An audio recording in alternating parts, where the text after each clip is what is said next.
নমস্কাৰ আপোনালোক সকলোকে স্বাগতম জনাইছো স্কাই নিউজ অসম চাই আছে আপোনালোকে আৰু মই বেদব্ৰত পৰা মোৰ লগত আছে দুজন বিশিষ্ট লোক আমি কথা পাতিম আজি যে সমষ্টিবিলাকত আপোনালোকক যিবিলাক মানুহক আপোনালোকে ভোট দিব যিবিলাক মানুহে আপোনালোকক প্ৰতিনিধিত্ব কৰিবলৈ লৈছে সেই মানুহবিলাকৰ ক্ৰিমিনেল ৰেকৰ্ড বা তেওঁলোকৰ যি তেওঁলোকে এফিডেভিট দিছে তেওঁলোকৰ প্ৰাৰ্থী হিচাপে প্ৰাৰ্থীত্ব লাভ কৰাৰ বাবে তেওঁলোকৰ অপৰাধ জগতখনৰ লগত তেওঁলোকৰ সম্পৰ্ক কেনেকুৱা আপোনালোকে শুনি হয়তো আচৰিত হ'ব যে প্ৰথম ৪৭টা সমষ্টি নিৰ্বাচন অনুষ্ঠিত হ'ব তাৰে ৩টা সমষ্টিৰ ৰেড এলাৰ্ট অৰ্থাৎ তাতে বহু পৰিমাণৰ অপৰাধৰ লগত জড়িত মানুহ আছে আৰু এনে ব্যক্তিও আছে যে ৫জনকৈ ব্যক্তি ধৰ্ষণ অৰ্থাৎ নাৰীজনিত অপৰাধৰ লগত জড়িত আৰু ২জনকৈ লোক আছে যি হত্যাৰ লগত জড়িত 302 তেওঁলোকৰ এগেইনষ্টত গোচৰ আছে মই এডিয়াৰ পৰা আমাৰ আছে আৰিফুল হুছেইন প্ৰস্তুতকাৰী হুছেইন স্বাগতম জনাইছোঁ আৰু বিশিষ্ট অধিবক্তা লেখক কিশোৰ কলিতা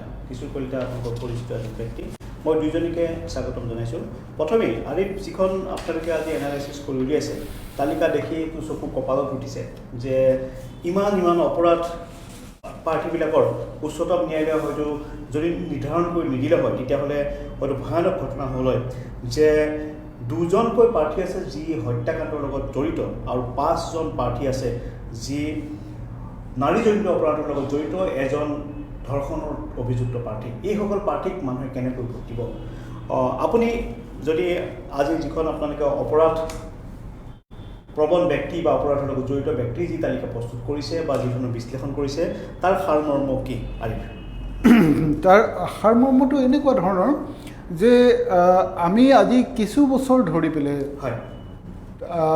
আমি এই যিটো এডিআৰৰ যিটো প্ৰক্ৰিয়া আৰম্ভ হৈছিলে সেই এডিআৰৰ প্ৰক্ৰিয়াটো আমাৰ নেশ্যনেল ইলেকশ্যন ৱাটছৰ প্ৰক্ৰিয়াটো আৰম্ভ হৈছিলে এই অবজাৰভেশ্যনটোৰ পৰাই যে ক্ৰমাৎ ক্ৰিমিনেল ৰেকৰ্ড থকা মানুহবোৰ বাৰে বাৰে কিয় ৰাজনীতি কৰিবলৈ আহে তেওঁলোকৰ ইণ্টাৰেষ্ট কি আৰু ২ নম্বৰ কথাটো হৈছে যে জনসাধাৰণে যেতিয়া ভোট দিবলৈ যায় তেতিয়া ক্ৰিমিনেল ৰেকৰ্ড থকা মানুহখিনিক কিয় ভোট দিয়ে আৰু আমাৰ কেইটামান পৰ্যালোচনাত দেখা গৈছে যে ক্ৰিমিনেল ৰেকৰ্ড নথকা মানুহ এজন যিমান জিকাৰ চান্স থাকে তাতকৈ 10% বেছি ক্ৰিমিনেল ৰেকৰ্ড থকা মানুহৰ জিকাৰ চান্স থাকে তেনেকুৱা মানুহ বেছিকৈ জিকি আহে তো এই যিটো প্ৰক্ৰিয়া এই প্ৰক্ৰিয়াটোত খুব এটা ভয় লগা বিষয় যে ক্ৰমাৎ আমাৰ গোটেই ৰাজনীতিৰ পথাৰখনত কেৱল মাত্ৰ অপৰাধীয়ে ভৰ্তি হৈ পৰিব অপৰাধৰ গোচৰত মানে অভিযুক্ত ব্যক্তিৰে ভৰ্তি হৈ পৰিব এই প্ৰক্ৰিয়াটোত হয়তো এটা সলনি আনিব লাগে আৰু সেই সলনিটো আমি বিভিন্ন ধৰণে চেষ্টা কৰিছিলোঁ আৰু তাৰ ভিতৰত ধৰি লওক কোৰ্টত কৰা বিভিন্ন নিবেদনৰ উপৰিও আমি ৰাজনৈতিক দলবিলাকৰ ওপৰতো আমি বহুত গুৰুত্ব আৰোপ কৰিছিলোঁ আৰু ৰাজনৈতিক দলবিলাকক আমি ৰিকুৱেষ্ট কৰিছিলোঁ যাতে তেখেতসকলে ক্ৰিমিনেল ৰেকৰ্ড থকা মানুহক প্ৰাৰ্থিত্ব নিদিয়ে কিন্তু দুৰ্ভাগ্যৰ কথাটো হৈছে যে ইভেন এইবাৰ যেতিয়া ফাৰ্ষ্ট ফেজৰ আমি এনালাইচিছ কৰিছোঁ দেখিছোঁ যে প্ৰত্যেকটো ৰাজনৈতিক দলে বিজেপিয়ে আপোনাৰ ক্ৰিমিনেল ৰেকৰ্ড থকা মানুহক প্ৰাৰ্থিত্ব দিছে কংগ্ৰেছে ক্ৰিমিনেল ৰেকৰ্ড থকা মানুহক প্ৰাৰ্থিত্ব দিছে অসম জাতীয় পৰিষদেও আপোনাৰ ক্ৰিমিনেল ৰেকৰ্ড থকা মানুহক প্ৰাৰ্থিত্ব দিছে কি আছে তেখেতসকলৰ মাজত কি আছে যে এতিয়া আপোনাৰ যদি আপুনি চাই যে এইবাৰ আমি যিখিনি মানে বিশ্লেষণ কৰিছোঁ প্ৰায় 249জন আমি বিশ্লেষণ কৰিছোঁ আৰু সেইকেইজনৰ ভিতৰত 264জনে একচুৱেলি এইবাৰ নিৰ্বাচনত প্ৰতিদ্বন্দ্বিতা কৰিছে 47টা কনষ্টিটুৱেঞ্চিত কিন্তু তাৰে কেইটামান কেইজনমান মানুহৰ আমি এফিডেভিট বিশ্লেষণ কৰিব পৰা নাই কিয় শুদ্ধভাৱে তেখেতসকলক স্পষ্টভাৱে দিয়া নাই সেইটো কাৰণে আৰু তাৰ ভিতৰত আমি 259জনৰ বিশ্লেষণ কৰিছোঁ 47টা কনষ্টিটুৱেঞ্চিত আৰু সেই 47টা কনষ্টিটুৱেঞ্চিত কৰা বিশ্লেষণত আমি দেখা পাইছোঁ যে এটা মেজৰ 41 গৰাকী প্ৰাৰ্থীৰ এগেইনষ্টত ক্ৰিমিনেল ৰেকৰ্ড আছে 41 গৰাকী সমষ্টিৰ 41 গৰাকী প্ৰাৰ্থীৰ বিৰুদ্ধে ক্ৰিমিনেল ৰেকৰ্ড আছে কিশোৰ কলিতা আপুনি অধিবক্তা যে এই ধৰণৰে যদি চলিবলৈ লাগে আৰু এই হত্যা বা অন্যান্য অভিযোগত নাৰীজনিত অপৰাধৰ লগত জড়িত ব্যক্তিকে কিন্তু আমি ভোট দিবলৈ গৈ আছোঁ কি ক'ব কিশোৰ কলিতা এতিয়া যদি আমি দেখা পাওঁ যে ক্ৰিমিনেল মানে আমি ফৌজদাৰী গোচৰ বুলি যদি কওঁ সেইটো দুটা বিষয় আছে তাৰ লগত জড়িত মই পৰৱৰ্তী সময়ত এটা বেলেগ প্ৰসংগত কথাটো পাতিম কিন্তু আপুনি যদি লক্ষ্য কৰে তেতিয়াহ'লে দেখা পাব যে আচলতে মাননীয় উচ্চতম ন্যায়ালয়ে যদি হস্তক্ষেপ নকৰিলেহেঁতেন তেতিয়া হয়তো আমি এনেধৰণৰ মানে গোচৰত অভিযুক্ত এতিয়ালৈকে যিহেতু এটা নিয়ম আছে যে এগৰাকী ব্যক্তি যদি অভিযুক্তৰ লগতে তেওঁ যদি মানে সেই বিচাৰত যদি তেওঁ কনভিক্টেড হয় তেওঁ শাস্তিৰ মুখামুখি হয় আৰু যাৰ 2 বছৰতকৈ যদি বেছি হৈ যায় তেতিয়াহ'লে তেওঁ প্ৰতিদ্বন্দ্বিতা কৰিবই নোৱাৰে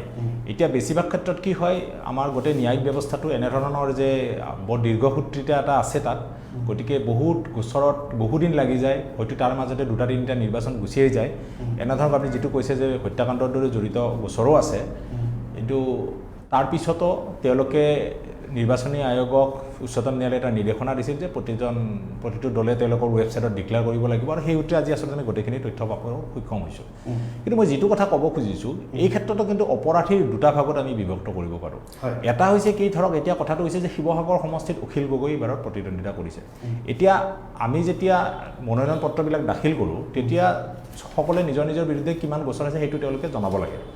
এতিয়া এনেকুৱা বহুত কথা আছে যে বহুত ব্যক্তি আছে যি হয়তো সামাজিক বিভিন্ন সক্ৰিয়তাৰ লগত জড়িত তেওঁতো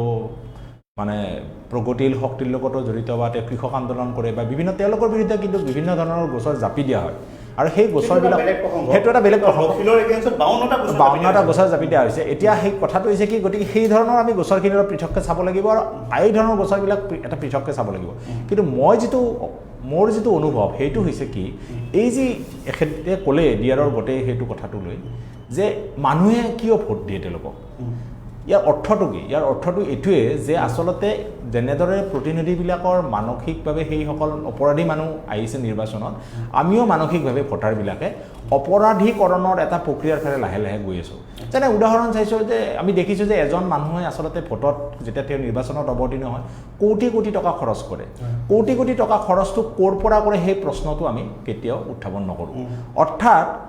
এগৰাকী খুব সম্পত্তিশালী মানুহ তেওঁ যেতিয়া কোটি কোটি টকা নিৰ্বাচনত ব্যয় কৰিব পাৰে তেওঁ সেই আয়ৰ উৎসটোও সেইটো এক ধৰণৰ অপৰাধৰ জৰিয়তে হয়তো তেওঁ আহৰণ কৰা হ'ব পাৰে গতিকে আমি এইটো গ্ৰহণ কৰি লৈছোঁ যে এনেধৰণৰ মানৱতাৰ সমাজখনৰ লাহে লাহে অপৰাধীকৰণৰ প্ৰক্ৰিয়া এটা আৰম্ভ হৈছে গতিকে সেই গোটেই এটা সামাজিক প্ৰক্ৰিয়া এটা সেই সামাজিক প্ৰক্ৰিয়াটোৰ আজিৰ এইটো ৰূপ য'ত আমি দেখা পাইছোঁ যে মানুহে আচলতে অপৰাধী হয়নে নহয় সেইটো বিচাৰ নকৰে মানুহজনে তেওঁ নিৰ্বাচনী যুঁজত অৱতীৰ্ণ হোৱাৰ লগে লগে তেওঁৰ সা সম্পত্তি কিমান আছে তেওঁ কিমান সমৰ্থবান কিমান ভাল গাড়ী লৈ আহে তেওঁ সমষ্টিবাসী মানুহখিনি আপ্যায়ন কৰিছেনে কৰা নাই বিভিন্ন ধৰণে তেওঁ মানে ব্যৱস্থা কৰিব পাৰিছেনে কৰা এই গোটেইখিনি বিবেচনা কৰি এই বিষয়বস্তুবিলাক যে অপৰাধী হয় নহয় এই বিষয়টো তল পৰি যায় গতিকে এই গোটেই বস্তুটোৰ এটা সম্পৰ্ক আছে আৰু মই ভাবিছোঁ যে এই বস্তুটোৰ আমূল সংস্কাৰ কৰাৰ কাৰণে গোটেই নিৰ্বাচনী ব্যৱস্থাটো এই ধৰণে যেতিয়া চলি থাকিব সেইটো মোৰ ওচৰত সম্ভৱ নহ'ব মই বিশ্বাস কৰোঁ যে এই প্ৰক্ৰিয়াটো এটা সেই আছে আৰু হয় নিশ্চয় কিছু ধন্যবাদ আপোনাক ধন্যবাদ জনাইছোঁ আমি তালিকাখন অকণমান ৰাইজৰ আগত গাই দিব খুজিছোঁ অখিল গগৈৰ বিৰুদ্ধে 52টা গোচৰ আছে ঠিক তেনেকৈ দুলাল বৰাৰ বিৰুদ্ধে বোকাখাটৰ পৰা তেওঁ প্ৰতিদ্বন্দ্বিতা কৰিছে 25টা গোচৰ আছে আমিনুল ইছলাম তেওঁ নগাঁৱৰ পৰা ইউআইডিএফৰ পৰা ডিং সমষ্টিৰ পৰা প্ৰতিদ্বন্দ্বিতা কৰিছে তেওঁ 4টা গোচৰ আছে তেওঁৰ বিৰুদ্ধে ধ্ৰুৱজ্যোতি গগৈ ডিব্ৰুগড় দুলীয়াজানৰ তেওঁৰ বিৰুদ্ধে চিৰিয়াছ গোচৰ আছে 6টা তেওঁ ঠিক কুশল দৌৰী 5টা গোচৰ আছে চিৰিয়াছ তেওঁৰ বিৰুদ্ধে গোচৰ আছে ঠিক তেনেকৈ দীনেশ কৰ্মকাৰ জানমণি বৰা তেওঁ জাতীয় পৰিষদৰ পৰা তেজপুৰৰ পৰা তেওঁ প্ৰতিদ্বন্দ্বিতা কৰিব ঠিক তেনেকৈ বিকাশ কুলি মনোৰঞ্জন বৰগোহাঁই নজৰুল ইছলাম এই 10জনৰ বিৰুদ্ধে কেইবাটাও চিৰিয়াছ গোচৰ আছে এই গোচৰ থকা প্ৰাৰ্থী প্ৰায় জয়ী হৈও আহিছে আপুনি আৰু যদি মন কৰিব প্ৰথম 5টাৰ তালিকাত প্ৰথম গোচৰ থকা কুশল দৌৰী নাম আছে হাওৰা সমষ্টিৰ পৰা তেওঁ সকলোৱে জানে তেওঁৰ বিৰুদ্ধে বহু অপৰাধজনিত গোচৰ তথাপি তেওঁ মানে ভোট দিয়ে কিয় সেইটোতো ধৰিবলৈ অকণমান দিগদাৰী জেনেৰেলি কি হয় যে ভোটৰ সময়ত যোগ্যতা নিৰ্ধাৰণৰ কোনো প্ৰক্ৰিয়া ওপৰত আলোচনা আমাৰ সমাজত নহয় ৰাজনৈতিক দলবিলাকে এটা কোৰ্চ সদায় ছেট কৰি দিয়ে যিটো কোৰ্চ তেওঁলোকে ছেট কৰে য'ত তেওঁলোকৰ লাভ হয় তেখেতসকলে কেতিয়াও অপৰাধীক তেওঁলোকে যে প্ৰাৰ্থিত্ব দিয়ে সেই কথাটোৰ ওপৰত কেতিয়াও আলোচনা নকৰে কেতিয়াও তেখেতসকলে আহি পেলাই নকয় যে আমি প্ৰাৰ্থিত্ব দিব নালাগে আপুনি আপোনাৰ চাগে মনত আছে যে 2014ত লোকসভা নিৰ্বাচনৰ আগতে নৰেন্দ্ৰ মোদী ডাঙৰীয়াই বিভিন্ন মিটিঙত কৈছিলে যে তেখেত যদি পাৱাৰলৈ আহে বিজেপি যদি পাৱাৰলৈ আহে তেতিয়াহ'লে তেওঁ ৰাজনীতি অপৰাধী মুক্ত কৰিব আৰু সেইটোৱে তাৰপিছত তেওঁ যেতিয়া প্ৰথম বক্তব্য ৰাখিছিলে ৰাজ্যসভাৰ প্ৰথম বক্তব্যটো তেখেতে কৈছিলে যে চাওক ৰাজনীতিত কোনো মানুহেই কোনো অপৰাধীৰ স্থান থাকিব নালাগে আৰু তেখেতে কৈছিলে যে আপোনালোকে মোক সহায় কৰক আপোনালোকে নিবিচাৰেনে যে ৰাজনীতিসকল অপৰাধীমুক্ত হওক যাতে আপোনালোকৰ নাম কোনোবা NGOয়ে পিছত প্ৰচাৰ কৰি পেলাই বাৰে বাৰে অপৰাধীত অভিযুক্ত বুলি ক'ব নোৱাৰে তেনেকুৱা আপোনালোকে নিবিচাৰেনে আৰু যদি নিবিচাৰে তেতিয়াহ'লে মোক সহায় কৰক মই 1 বছৰৰ ভিতৰত ফাষ্ট ট্ৰেক কোৰ্ট তৈয়াৰ কৰি সকলো অপৰাধীকে আমি অপৰাধমুক্ত কৰিম বা অপৰাধীক আমি শাস্তি দিম আৰু যিসকল অপৰাধী নহয় তেখেতসকলক অপৰাধমুক্ত বুলি ঘোষণা কৰিম আৰু আমাৰ পাৰ্লিয়ামেণ্ট আমাৰ শাসন ব্যৱস্থা এটা নিকা অৱস্থাত চলিব বহুতবিলাক প্ৰতিশ্ৰুতি পালন কৰিব পৰা নাই শুদ্ধ প্ৰতিশ্ৰুতি নৰেন্দ্ৰ মোদী ডাঙৰীয়াই তাৰ ভিতৰত এইটো এটা অত্যন্ত গুৰুত্বপূৰ্ণ যিটো তেখেতে এতিয়ালৈকে পালন কৰিব পৰা নাই বিজেপিত এইবাৰ অসমৰ পৰা যিসকলক প্ৰাৰ্থিত্ব দিয়া হৈছে মানে ফাৰ্ষ্ট ফেজত এতিয়া বিজেপিৰ প্ৰাৰ্থী আছে বিজেপিৰ এইবাৰ 10% প্ৰাৰ্থী অপৰাধৰ লগত ক্ষমা কৰিব কংগ্ৰেছৰ 43 জনৰ ভিতৰত 10 জন হেৰিৰ লগত জড়িত অপৰাধী আছে আৰু বিজেপি বিজেপিৰ কেইবাজনো প্ৰাৰ্থীৰ নাম ইতিমধ্যে আমি ঘোষণা কৰিছোঁ আপোনালোকক তাৰ তালিকাত কেইবাজনো প্ৰায় যিকেইখন তালিকা আপোনালোকে প্ৰস্তুত কৰিছে বিজেপিৰ কেইবাজনো প্ৰাৰ্থীৰ নাম আছে আপুনি শতাংশটো পিছত চাই পেলাই ক'ব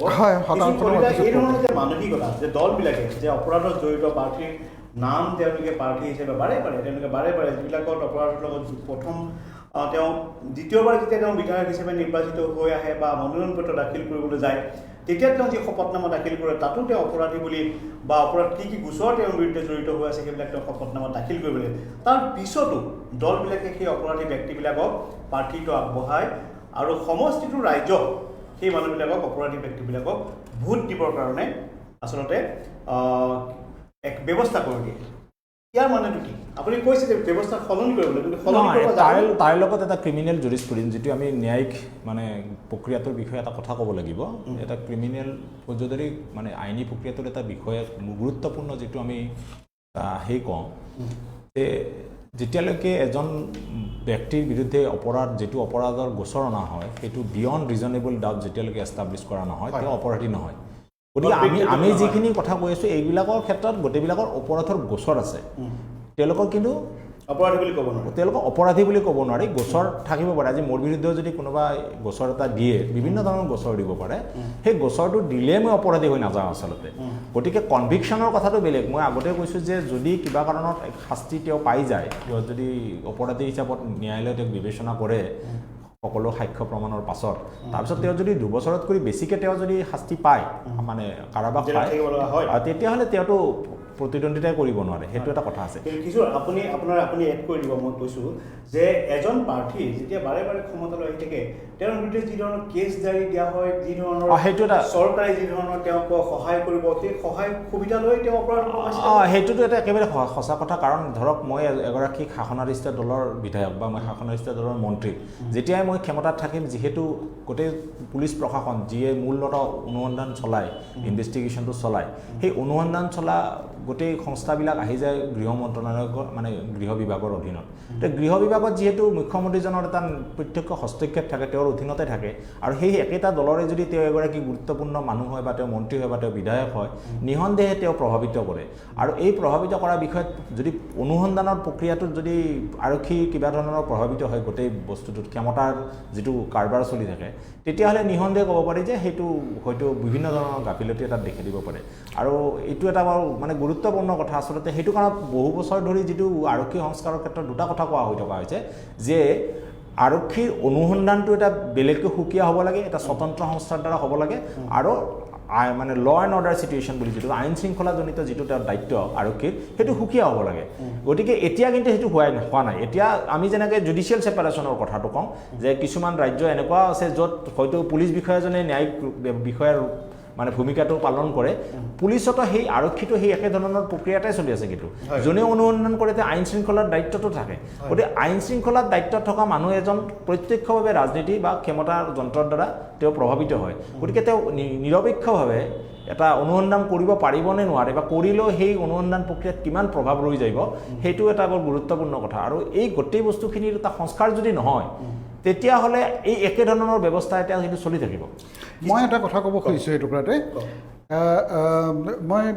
কিশোৰ ডাঙৰীয়াই যিটো কথা কৈছে তাৰ লগত মই অকণমান যোগ দিব খুজিছোঁ সেইটো হৈছে যে এতিয়া যিসকল মানুহৰ নাম ক্ৰিমিনেল ৰেকৰ্ড থকা হিচাপে দেখুওৱা হৈছে তেখেতসকলৰ এগেইনষ্টত এতিয়ালৈকে কোনো ধৰণৰ পানিছমেণ্ট দিয়া নাই বা তেখেতসকল দোষী বুলি কোৰ্টে সাব্যস্ত কৰা নাই সঁচা কথা কিন্তু আমি সেই প্ৰক্ৰিয়াটোত কিশোৰ ডাঙৰীয়াটো ভালকৈ জানে তেখেত যিহেতু লিগেল বিষয়ৰ লগত জড়িত তেখেতে এইটো কথা ক'ব লাগিব যে এজন মানুহক আমি ক্ৰিমিনেল ৰেকৰ্ড থকা বুলি তেতিয়াহে ক'ম যেতিয়া তেওঁ 4টা ষ্টেপ পাৰ হ'ব প্ৰথম ষ্টেপটো কি যে তেখেতৰ এগেইনষ্টত কোনোবাই FIR ফাইল কৰিছে কোনোবাই যদি FIR ফাইল কৰিছে লগে লগে তেওঁ ক্ৰিমিনেল ৰেকৰ্ড থকা নহয় তেখেতৰ এগেইনষ্টত FIR ফাইলহে কৰিছে সেকেন্ড ষ্টেজটো হৈছে কি যে তেখেতৰ এগেইনষ্টত পুলিচে ইনভেষ্টিগেশ্যন কৰিছে কেছ ডায়েৰী দাখিল কৰিছে তাৰপিছত 3 নম্বৰটো হৈছে যে তেখেতৰ এগেইনষ্টত চাৰ্জশ্বিট ফাইল কৰিছে যে তেখেতৰ এগেইনষ্টত যুক্তি প্ৰমাণ পোৱা গৈছে সেই কথাটো তেখেতসকলে নিৰ্ধাৰিত কৰিছে চাৰ্জশ্বিট ফাইল কৰিছে চাৰ্জশ্বিট ফাইল কৰাটো তেখেতসকলক আমি দোষী বুলি নকওঁ বা অপৰাধত অভিযুক্ত বুলি আমি নকওঁ যেতিয়ালৈকে এজন অভিজ্ঞ জাজে সেই গোটেই কাগজখিনি লৈ কগনিজেন্স নলয় আৰু তেখেতসকলে নকয় যে হয় এইটো এটা বিচাৰৰ যোগ্য এটা অপৰাধ ইয়াত সাক্ষী প্ৰমাণ ইত্যাদি পোৱা গৈছে তেতিয়াহে তেখেতসকলে বিচাৰৰ যোগ্য বুলি কয় আৰু তেতিয়াহে আমাৰ ৰেকৰ্ডত আহে এইটো নহয় যে কোনোবাই গৈ পেলাই FIR এখন ফাইল কৰি দিলে আমি লগে লগে তেখেতসকলক দোষী বুলি কওঁ নহয় আৰু 6 মাহৰ ভিতৰত ইলেকশ্যনৰ 6 মাহৰ আগত যিমানবিলাক FIR ফাইল হয় সেইবিলাক কোনো কাৰণতে আমাৰ ৰেকৰ্ডত নাহে গতিকে তেনেকুৱা অৱস্থাত যিসকল মানুহৰ নাম ইয়াত ৰেকৰ্ডত আহিছে এনেকৈ উৰাই দিব পৰা কথা নহয় 1 নম্বৰ 2 নম্বৰ কথাটো হৈছে যে মই এটা বৰ ভয়ংকৰ দিশৰ পৰা মই নিজক বচাব খুজিছোঁ আমাৰ সমাজখনক বচাব খুজিছোঁ সেইটো হৈছে যে ক্ৰিমিনেল ৰেকৰ্ড ভাল আৰু বেয়া ভাল ক্ৰিমিনেল ৰেকৰ্ড আৰু বেয়া ক্ৰিমিনেল ৰেকৰ্ড সেই বিভাজনটো ননোৱা ভাল criminal record must B A criminal record সেইটো কিছুমান ভাল ক্ৰিমিনেল ৰেকৰ্ড আছে কিছুমান বেয়া ক্ৰিমিনেল ৰেকৰ্ড আছে সেই কথাটো পাঁচজন কেণ্ডিডেটৰ বিৰুদ্ধে ক্ৰাইম এগেইনষ্ট ওমেন মহিলা অপৰাধজনিত ঘটনাৰ লগত 5জন জড়িত এজন ৰেপ বা ধৰ্ষণত অভিযুক্ত মই এই কথাটোৰ লগত অলপ মানে সন্নিৱিষ্ট কৰিব খুজিছোঁ যিহেতু গোটেই বিষয়টো ন্যায়িক কথাৰ লগত জড়িত আছে তেখেতে যিটো কথা কৈছে সেইটো মানে ঠিকেই কৈছে তেখেতে কিন্তু এটা কথা হ'ল কি যেতিয়া চাৰ্জশ্বিট দখল কৰা হয় তেতিয়াও তেওঁ অপৰাধী বুলি ক'ব নোৱাৰি আৰু কগনাইজেন্স ল'লেও অপৰাধী বুলি ক'ব নোৱাৰি কাৰণ এনেকুৱা বহুত ভাৰতবৰ্ষত গোচৰ আছে পাৰ্চেণ্টেজটো যদি উলিয়াই যোৱা যায় যেনে অলপতে UAP এক্টত এগৰাকী মহাৰাষ্ট্ৰৰ ব্যক্তিয়ে তেওঁ 7 বছৰমান থাকিলে তাৰপিছত তেওঁ একুইটেল পালে এতিয়া তেওঁ যেতিয়া মুক্তি পালে তেতিয়া তেওঁক আমি কি বুলি ক'ম যে 7 বছৰ ধৰি তেওঁ আচলতে অপৰাধী হিচাপত আছিল জেলত নে আচলতে তেওঁ অপৰাধ নোহোৱাকৈ আচলতে তেওঁ বিনা কাৰণত তেওঁ শাস্তিটো মুখামুখি হত্যাৰ অপৰাধৰ কথা গতিকে মই কিছু আপোনাক গাইড কৰি দিছোঁ পৰাগ কুমাৰ দাস বিশিষ্ট সাংবাদিক মানৱাধিকাৰ কৰ্মী তেওঁ দিন দুপৰত গুলীয়াই হত্যা কৰিলে কোনে হত্যা কৰিলে সকলোৱে জানে ৰাজনৈতিক হত্যাকাণ্ড আছিলে আৰু CBI সেই হত্যাকাণ্ডৰ গোচৰ সম্পূৰ্ণ কৰিব নোৱাৰিলে দোষী সাব্যস্ত কৰিব নোৱাৰে এই ন্যায় ব্যৱস্থাৰ প্ৰতি আমাৰ কিবা আস্থা থাকিব না মই আস্থাৰ প্ৰসংগটো মই কোৱা নাই মই প্ৰচিডিউৰেল পাৰ্টটো যিটো সেইটো বস্তুটো কথাটো কৈছোঁ এতিয়া কথাটো চাব আপুনি আমি কোনটো বস্তু ধৰিব লাগে বা মই যিটো বস্তু ধৰাটো উচিত চাপ'জ এগৰাকী মানে গণপ্ৰতিনিধিৰ কাৰণে যোনে নিৰ্বাচনত অৱতীৰ্ণ হ'ব তেওঁ 302 বা হত্যাৰ অভিযোগ এটা তেওঁৰ বিৰুদ্ধে আছে ধাৰাবাহিকভাৱে যদি তেওঁৰ বিৰুদ্ধে সেনেকুৱা অভিযোগ থাকিয়ে যায় তেতিয়াহ'লে আমি ধৰি ল'ব যে তেওঁ হেবিচুৱেল অফেণ্ডাৰ হয় তেওঁ আচলতে সেনেধৰণৰ অফেন্স কৰে বা তেওঁৰ বিৰুদ্ধে হ'ব পাৰে কিন্তু কেতিয়াবা কাৰণে এনেকুৱা হ'ব পাৰে ৰাজনৈতিক ক্ষেত্ৰখনত যে 353 যে এগৰাকী ৰাজহুৱা কৰ্মী মানে পাব্লিক ছাৰ্ভেণ্টৰ এগেইনষ্টত কোনোবাই এটা কেছ কৰিছে আৰু বেছিভাগ 353 মই ভাল বেয়া কথাটো আচলতে মই কোৱা নাছিলোঁ কিন্তু কথাটো হৈছে কি আটাইতকৈ ডাঙৰ সমস্যাটো হৈছে মই যিটো বুলি ভাবোঁ যে এটা ধৰক আমাৰ গোচৰ প্ৰক্ৰিয়াটো যদি 6 মাহৰ ভিতৰত চব কেছ চাৰ্জশ্বিট ফাষ্ট ট্ৰেক টাইপৰ এটা হ'লে হয় তেতিয়াহ'লে আমাৰ সমস্যাটো সমাধান হৈ গ'লে হয় আপুনি এই প্ৰসংগত অখিল গগৈ নামো আনিব পাৰে অখিল গগৈক আপোনাৰ এটা গোচৰত বিনা দোষত তেওঁ বাৰে বাৰে গোচৰ দাবী দি পেলাই তেওঁক আবদ্ধ কৰিব হয় অখিল গগৈ কি কৈছে 52টা গোচৰ দেখুৱাইছে এতিয়া চাওক আমি অখিল গগৈৰ বিষয়ে ইয়াতে জানো অখিল গগৈক আমি সকলোৱে চিনি পাওঁ ধৰি লৈছোঁ এই ডাটাখিনি লৈ কোনোবা বাহিৰত গ'ল তেওঁ অখিল গগৈক নাজানে অখিল গগৈ গোটেই তেওঁ কি বিষয়ৰ লগত জড়িত সেইটোও নাজানে তেওঁ যেতিয়া 52টা গছত থকা বুলি ভাবিব তেতিয়া তেওঁ উৎসৱ খাই উঠিব যে এনেধৰণৰ মানুহ এগৰাকী ব্যক্তি এগৰাকী কেনেধৰণে নিৰ্বাচনত অৱতীৰ্ণ হ'ব পাৰে কিন্তু আপুনি যদি গছৰ কেইটা তন্ন আৰু তাতে এনেকুৱা গছৰো কিছুমান আছে যিবিলাকৰ আপোনাৰ শাস্তিৰ ব্যৱস্থাটো বহুত বেছি পৰিমাণে অৰ্থাৎ সেইবিলাকৰ নন বেলেবল বহুত ছেকশ্যন আছে কেইবাটাও গছৰত নন বেলেবল ছেকশ্যন আছে যিবিলাকত তেওঁ ইতিমধ্যে তেওঁ জামিন লাভ কৰিছে বেলেগ কথা কিন্তু আমি যেতিয়া গছৰটো চলিব তেতিয়াতো সেই ডাঙৰ ডাঙৰ অপৰাধৰ যিবিলাক শাখা আছে চি IPCৰে হওক বা বেলেগ মানে বিধিৰে হওক গতিকে এইবিলাকতো থাকি যাব গতিকে মই আপুনি যদি অখিলৰ প্ৰসংগ সুধিছে অখিল জেলত আছে এতিয়া তেওঁ শিৱসাগৰৰ পৰা মনোনয়ন পত্ৰ দাখিল কৰিছে কিন্তু কিছু যিটো আইনী প্ৰক্ৰিয়া সেই আইনী প্ৰক্ৰিয়া মতে অখিল গগৈয়ে ভোট দিব পাৰিব নাই অখিল গগৈ ভোট দিব পাৰিব অখিল গগৈ ভোট দিব পাৰিব কিন্তু ভোট দিয়া প্ৰক্ৰিয়াটো এতিয়া তেওঁতো আৰু শিৱসাগৰ সমষ্টিত যে ভোট দিব নোৱাৰে এনে এটা কিন্তু কথা এটা আছিল যে এটা বেলেগ ধৰণৰ সেই আছে সুবিধা আছে সেইটো আবেদন কৰা হৈছেনে মই নাজানো তেওঁ আচলতে ভোটটো দিব পাৰিব কিন্তু ইয়াতে আমি সেনেকুৱা এটা যে জেলৰ পৰা ভোট এই প্ৰক্ৰিয়াটো আমি দেখাও নাই এতিয়া এই ক্ষেত্ৰত মই একদম স্পষ্টকৈ ক'ব নোৱাৰিম যে তেওঁ আচলতে নিজৰ সমষ্টিকলৈকে যোৱাৰ মানে অনুমতিটো তেওঁক দিয়া হ'বনে নহয় কাৰণ সেইটো এটা খুব গুৰুত্বপূৰ্ণ ৰিপ্ৰেজেণ্টেটিভ এক্টৰ মতে ভোট কৰোঁ জেলত থকা মানুহে ভোট দিব নোৱাৰে যি নহওক আপুনি বেছি ভালকৈ জানে নাই মই সেইটো কথাটো খুব স্পষ্টকৈ নাজানো তেওঁ নিজৰ ভোটটো দিয়া ব্যৱস্থাটো আছেনে নাই আৰু যিহেতু সেই বিষয়ে নাজানো গতিকে মই এই বিষয়ে মতামতটো দিয়া তেওঁ যদি জয়ী হয় তেতিয়াহ'লে নিশ্চয় তেওঁ বিধানসভাৰ ছেছনবিলাকত অধিৱেশনবিলাকত তেওঁ অংশগ্ৰহণ পাৰিব সেইটো পাৰিব নিশ্চয় অখিল গগৈৰ প্ৰতি আমাৰ শুভেচ্ছা আছে সময় কি হয় সেয়া দেখা যাব যিহেতু এটা নিৰ্বাচনী প্ৰক্ৰিয়া ৰাইজৰ মতামতৰ ওপৰত কথা হয় আপুনি কিবা এটা ক'ব খুজিছিলে মই ক'ব খোজা এটা বিষয় হ'ল যে ৰাজহুৱা জীৱনত লগত যিসকল ৰাজহুৱা জীৱনলৈ অহাৰ পূৰ্বে যিসকল ক্ৰিমিনেল ঘটনাৰ লগত জড়িত যেনে ধৰা হ'ল বিদ্ৰোহী সংগঠনৰ নামত উগ্ৰপন্থাৰ নামত যি মানুহ হত্যা কৰিছিলে বম বিস্ফোৰণ ঘটাই পেলাই মানুহ হত্যা কৰিছিলে সকলোৱে জানে মানুহ হত্যা কৰা হৈছিলে সেই অপৰাধীবিলাকক কিন্তু শেহতীয়াভাৱে ৰাজনৈতিকভাৱে তেওঁলোকক সমাধান কৰা হয় এই কথাটো কিন্তু যথেষ্ট পৰিমাণে গুৰুত্বপূৰ্ণ শেষত দেখা যায় তেওঁলোক ৰাইজৰ প্ৰতিনিধি হৈ পৰে চাওক আমাৰ যিটো CRPCৰ 321 যিটো ছেকশ্যন আছে হয় সেইটোৰ সাংঘাতিক ধৰণে অপপ্ৰয়োগ হৈছে দেশজুৰি ঠিক আছে আৰু তাৰ ফলতে আমাৰ যিটো ৰাজনৈতিক প্ৰক্ৰিয়া সেই ৰাজনৈতিক প্ৰক্ৰিয়াটোত কি সলনি আহিছে চাওক CRPC 321ৰ ছেকশ্যনত কি কয় যে আপোনাৰ পাব্লিক প্ৰজিকিউটৰে কাৰোবাৰ এগেইনষ্টত কেছ উঠাই ল'ব পাৰে আৰু সেই পাব্লিক প্ৰজিকিউটৰজনে কাৰ নিৰ্দেশনাত কাম কৰে সেইটো হৈছে যে চৰকাৰৰ আৰু চৰকাৰখন যিটো ৰাজনৈতিক দলে চলায় সেই ৰাজনৈতিক দলটোৰ হাততে সেই পাৱাৰটো থাকে গতিকে আপুনি চাব যে যিকোনো এটা ক্ষমতাত থকা ৰাজনৈতিক দললৈ অপৰাধী অন্যান্য ৰাজনৈতিক দলবিলাকৰ অপৰাধৰ গোচৰ থকা বা অপৰাধ কৰি গোচৰ নোহোৱা কিন্তু গোচৰ হোৱাৰ সম্ভাৱনা থকা যিবিলাক প্ৰাৰ্থী আছে সেইবিলাক আহি পেলাই ৰুলিং পাৰ্টিটোত জইন কৰে আপুনি মহাৰাষ্ট্ৰৰ যদি আপোনাৰ এই চৰকাৰখন গঠন হোৱাৰ আগতে শৰদ পাৱাৰৰ ভায়েকৰ লৈ পেলাই যিটো সমস্যা হৈছিলে যে আহি পেলাই ৰাতি তেখেতসকলে আহি পেলাই হেৰিক জইন কৰিছিলে বিজেপিত জইন কৰিছিলে তো সেই কেছবোৰ আছিলে কি আৰু তাৰপিছত তেখেতৰ যেতিয়া কেছবোৰ উঠাই দিয়া হ'ল পাব্লিক প্ৰজিকিউটৰে যেতিয়া তেখেতৰ এগেইনষ্টত থকা কেছবোৰ উঠাই দিলে তেওঁ পুনৰ আকৌ নিজৰ পাৰ্টিলৈ গুচি গ'ল ঠিক আছে কাৰণে ইয়াতকৈ আৰু দুৰ্ভাগ্যজনক ঘটনা কি থাকিব পাৰে কিছুৰ মূলতঃ এইটোৱে বিষয় যে যিবিলাক এতিয়া উচ্চতম ন্যায়ালয়ৰ নিৰ্দেশৰ ভিত্তিত নিৰ্বাচন আয়োগে যি শেহতীয়াভাৱে জাননী জাৰি কৰিছে যে সকলো প্ৰাৰ্থীয়ে নিজৰ কি ধৰণৰ অপৰাধৰ লগত জড়িত তাৰ তালিকা প্ৰকাশ কৰিব লাগিব শপতনামা দাখিল কৰিব লাগিব এয়া নিশ্চয় গণতন্ত্ৰৰ বাবে ভাল খবৰ সুস্থ গণতন্ত্ৰৰ বাবে ভাল খবৰ কিন্তু দেখা যায় বহুত প্ৰাৰ্থীয়ে ইয়াতে শুদ্ধ তথ্য কিন্তু দাখিল কৰা নাই আপুনি কৈছে 5জন প্ৰাৰ্থীয়ে আপোনালোকে এনালাইচিছ কৰিব নোৱাৰিলে তেওঁলোকে যি ধৰণৰ প্ৰতিবেদন বা তেওঁলোকৰ তাত ৰিপৰ্ট দিছে এইবিলাক একো ধৰিবলৈ অস্পষ্ট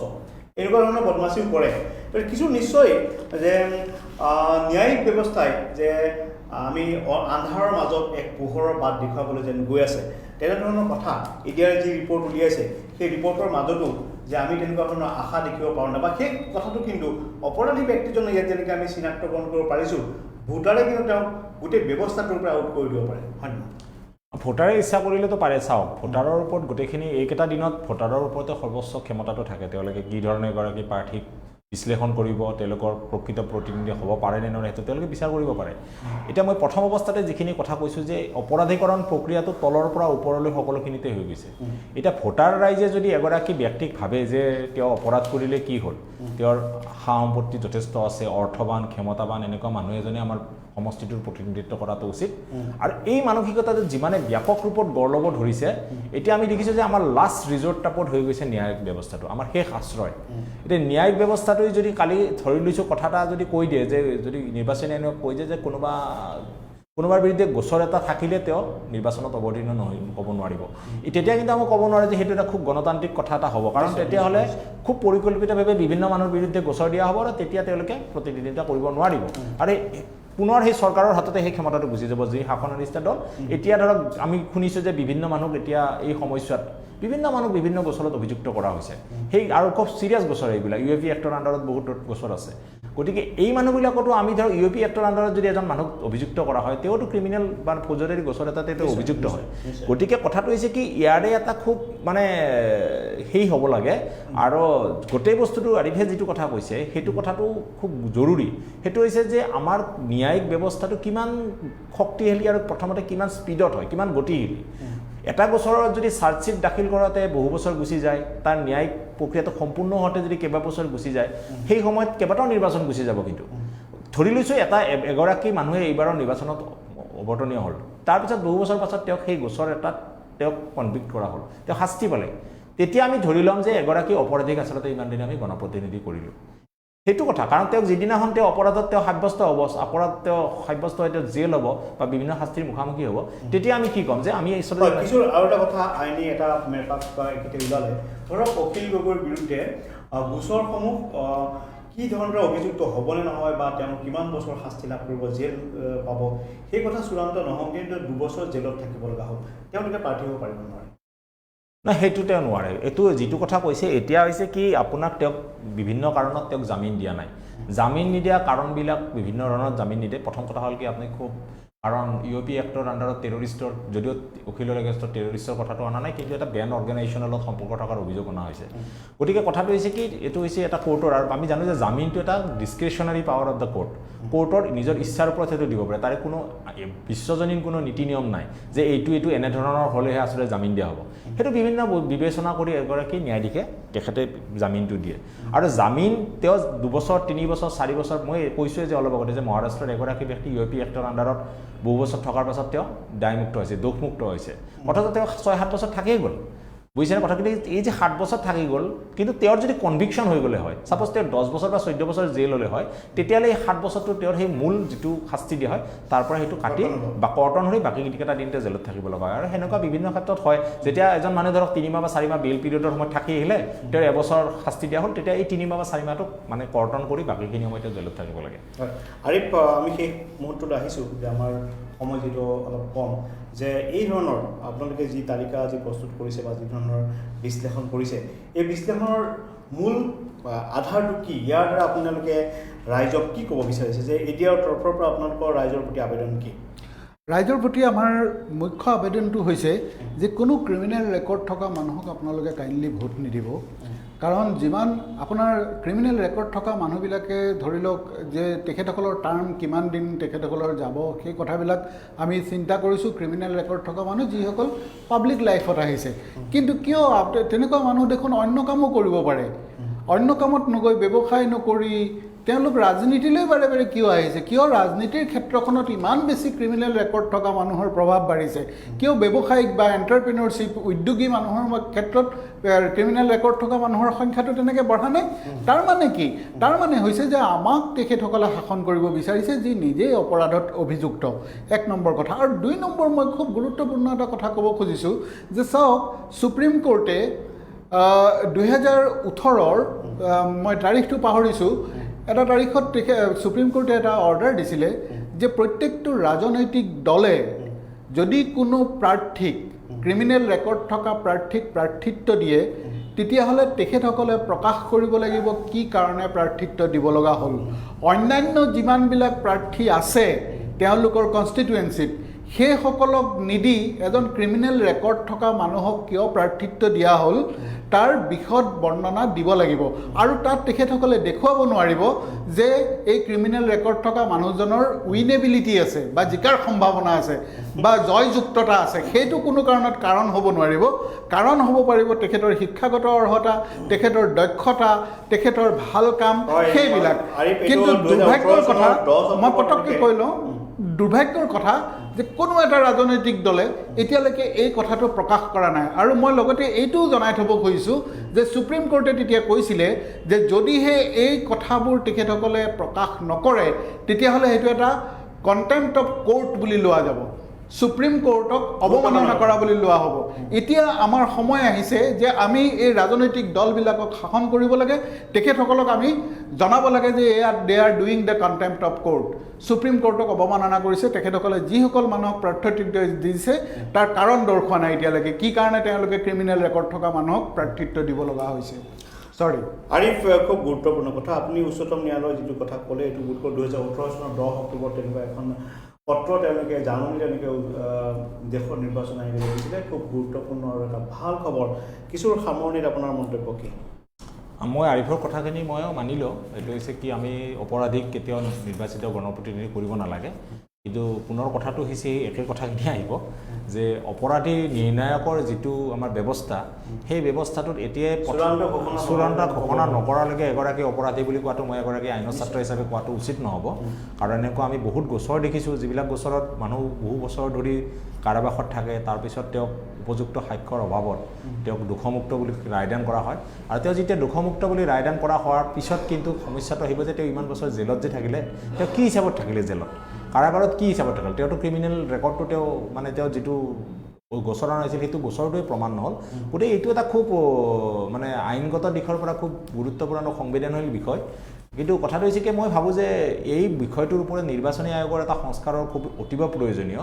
কেৱল ক্ৰিমিনেল ৰেকৰ্ডছৰ কাৰণে মানে নিৰ্বাচনী ব্যয়ৰ বিষয়টোৰ ক্ষেত্ৰত ইয়াৰ এটা সম্পৰ্ক আছে আমি যিটো হাৰত এতিয়া নিৰ্বাচনী ব্যয় হ'ব ধৰিছে তাতে নিঃসন্দেহে এতিয়া ক্ৰিমিনেলছৰ প্ৰয়োগৰ হোৱাটোৱে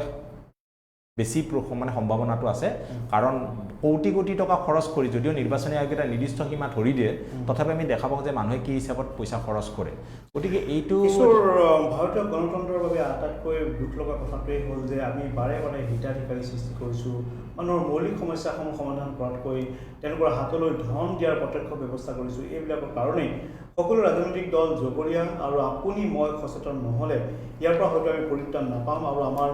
ভোট আমাৰ বিবেক ক্ৰয় কৰিবৰ বাবে সদায় ৰাজনৈতিক দলসমূহে তেওঁলোকৰ প্ৰাৰ্থীসকলক উচতনি যোগায় আৰু দলসমূহে যদিও কয় নিকা ভাৱমূৰ্তিৰ মানুহ তেওঁলোকে দিছে কিন্তু প্ৰকৃততে হয় নে নহয় সেই কথা বিশ্লেষণ কৰাৰ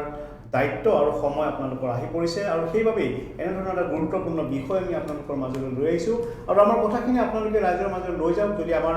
কথাখিনি এতিয়া আপোনালোকৰ ক'বলগীয়া আছে তেতিয়াহ'লেও মন্তব্য দিব পাৰিব আমাৰ ইউটিউবত আমাৰ ফেচবুকত বা অন্যান্য যি সামাজিক মাধ্যম আছে আমাৰ ৱেবছাইট যোগেদিও আপোনালোকে আপোনালোকৰ প্ৰশ্ন কৰিব পাৰিব পৰৱৰ্তী সময়ত আমি এনে এটা বিষয় লৈ আপোনালোকৰ ওচৰলৈ আহিম যিটো বিষয় বৰ্তমান সময়ত ভোটাৰে কিয় ভোট দিব আৰু কেনেকৈ ভোট দিব আৰু কাক ভোট দিব সেই বিষয়টো লৈ পেলাই আমি আপোনালোকৰ ওচৰলৈ আহিম প্ৰাৰ্থীজন যদি আপোনাৰ মনৰ পচন্দ নহয় আপুনি কি কৰিব বা আপোনাৰ গণতান্ত্ৰিক অধিকাৰ সাব্যস্ত কৰিবলৈ যাওঁতে আপুনি কোনখিনি সমস্যাৰ সন্মুখীন হৈছে সেই সমস্যাখিনি আপুনি ৰাজনৈতিক দলসমূহৰ আগত কেনেধৰণে উত্থাপন কৰিব এনে এটা বিষয় লৈ পৰৱৰ্তী সময়ত আহিম ইমানখিনি সময় আপোনালোকে আমাক চোৱাৰ বাবে ধন্যবাদ আৰু দুইজনকে অতিথি মোৰ আৰিফ আৰু কিশোৰক ধন্যবাদ জনাই আজি অনুষ্ঠান বিজুলীৰ বিল ইমান বাহিল হায় হায় হায় হায় হায় হায় এতিয়া অন্ধকাৰত থকাৰ বাহিৰে কি আছে উপায়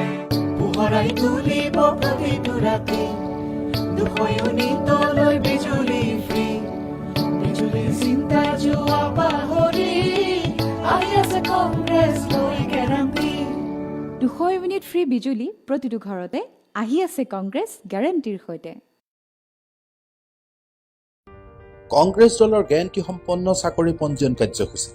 কংগ্ৰেছ দলে 5 লাখ চৰকাৰী চাকৰি আৰু 25 লাখ ব্যক্তিগত খণ্ডৰ চাকৰিৰ গ্যাৰাণ্টি দিছে আপুনি এতিয়াই আপোনাৰ চাকৰি গ্যাৰাণ্টি লাভ কৰিব পাৰে আমাৰ চাকৰি পঞ্জীয়ন কাৰ্যসূচীত পঞ্জীয়ন কৰক পঞ্জীয়ন কৰিবলৈ লগ অন কৰক www.congressor5guarantee.in আপোনাৰ তথ্যসহ প্ৰপত্ৰখন পূৰণ কৰক আৰু দাখিল কৰক। আপোনাৰ পঞ্জীয়ন আইডিৰ সৈতে আপুনি এটা SMS প্ৰাপ্ত কৰিব। অভিনন্দন, আপুনি পঞ্জীভুক্ত হৈছে। আপোনাৰ আইডিটো সযতনে ৰাখক। নিৰ্বাচনত জয়লাভ কৰাৰ পাছত কংগ্ৰেছ দলে অগ্ৰাধিকাৰ ভিত্তিত আপোনাক এটা চাকৰি দিয়াৰ গেৰাণ্টি দিছে। কংগ্ৰেছক ভোট দিয়ক। বছৰেকীয়া ভাওনাখন থাকিবগৈ নে বাৰু? কায়েচোন সমাজখন ভাঙেহে আৰু।